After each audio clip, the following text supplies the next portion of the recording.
I'm Nick, the History Kid. I'm a young patriot who loves history. Today, I'm at the Paterson Museum in historic Paterson, New Jersey. This is the true story of John Holland, the father of the modern submarine, and his Fenian Ram.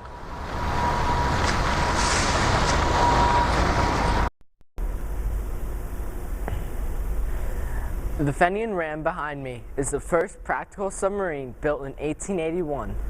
It was able to run on its own power using its two-cylinder Brayton oil engine and dive and submerge successfully.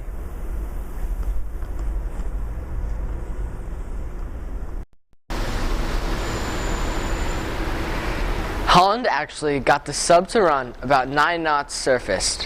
When it was submerged, its time was limited because it ran on the air from the crew's compartment.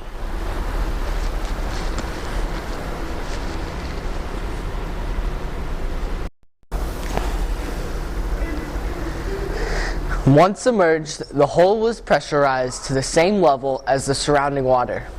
If they did not do this, the back pressure from the water outside the hull would prevent the Brayton engine from starting and running.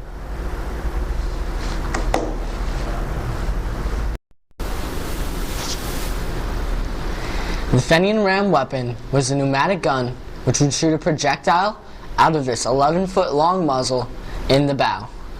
The problem with this gun was that when the projectile was fired, it would shoot straight up and out of the water.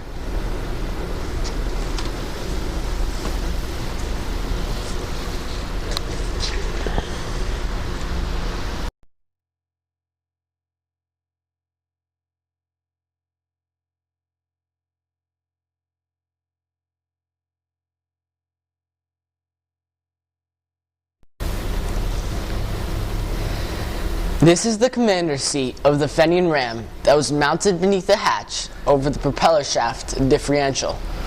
John Holland sat in this seat during his river trials.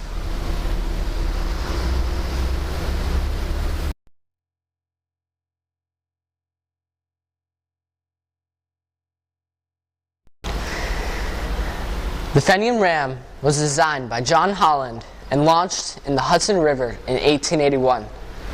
This sub could go 9 knots at a depth of 50 feet and stay down for an hour as long as the air in the sub would last.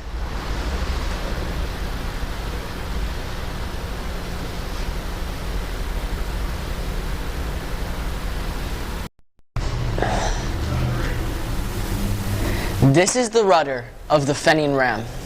A chain once wrapped around this grooved wheel at the bottom of the rudder.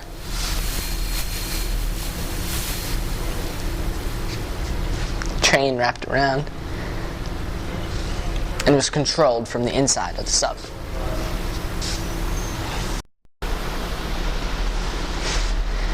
This is the diving plane and pivot. This is how the sub dove and stayed submerged by the sub's forward momentum.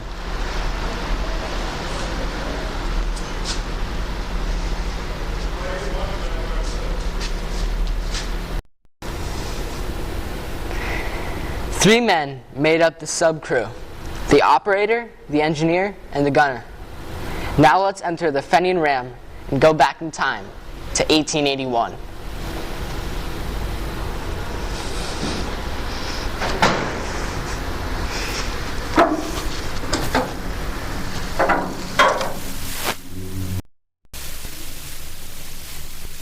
The sub was financed by the Fenian Brotherhood, an Irish revolutionary movement in the United States that saw Ireland's independence from British rule.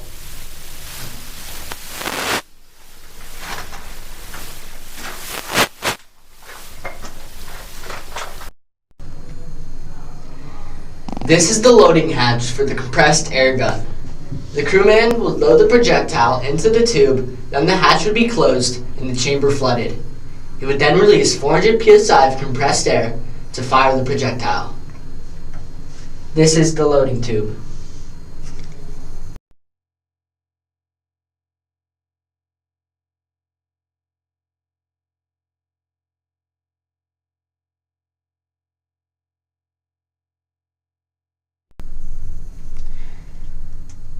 This is one of the two cylinders that powered the sub.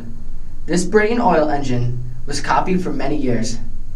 The ingenuity of Holland put into this submarine in 1881 is amazing.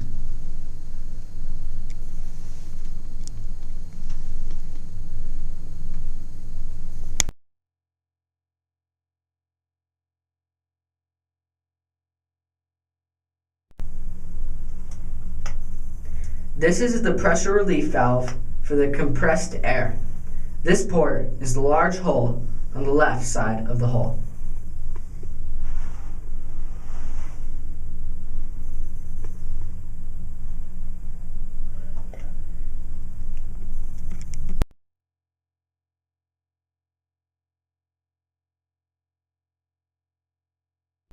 Let it be known that Nick District is the first to bring laser technology into the Fenian Ram.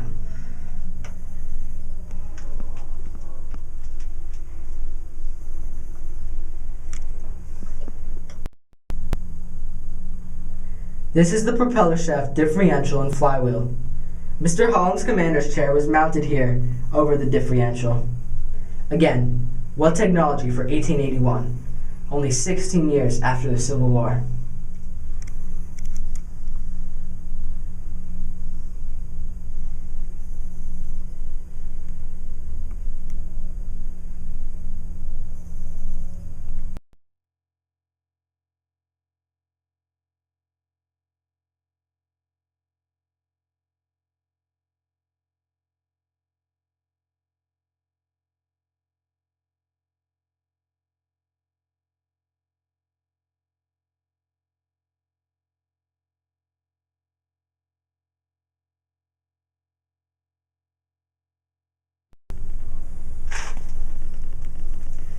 I'm now where the commander's seat was. Right here, John Holland made numerous dives and test-fired the sub's gun using dummy projectiles.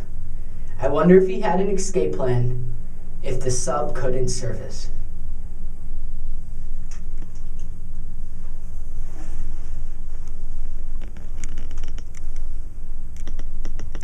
Dive, dive, dive!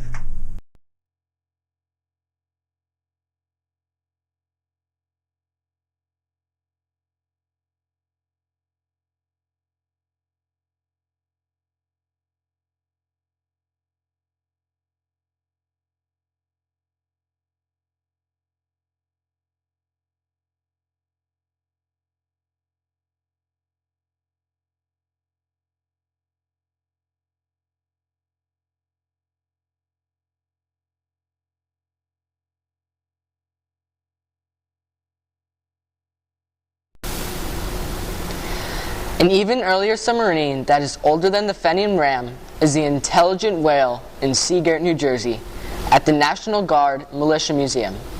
I have a video on that sub, also, as well as the USS Ling in Hackensack. Check them out at www.nickthehistórykid.com.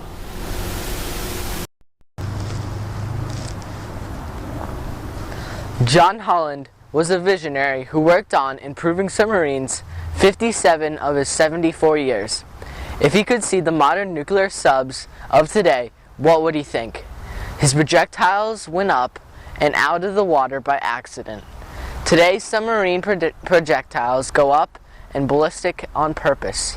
Until next time, I'm Nick the History Kid, and remember my state slogan, New Jersey, from the Revolutionary War, the Jersey Shore, both history and fun awaits you.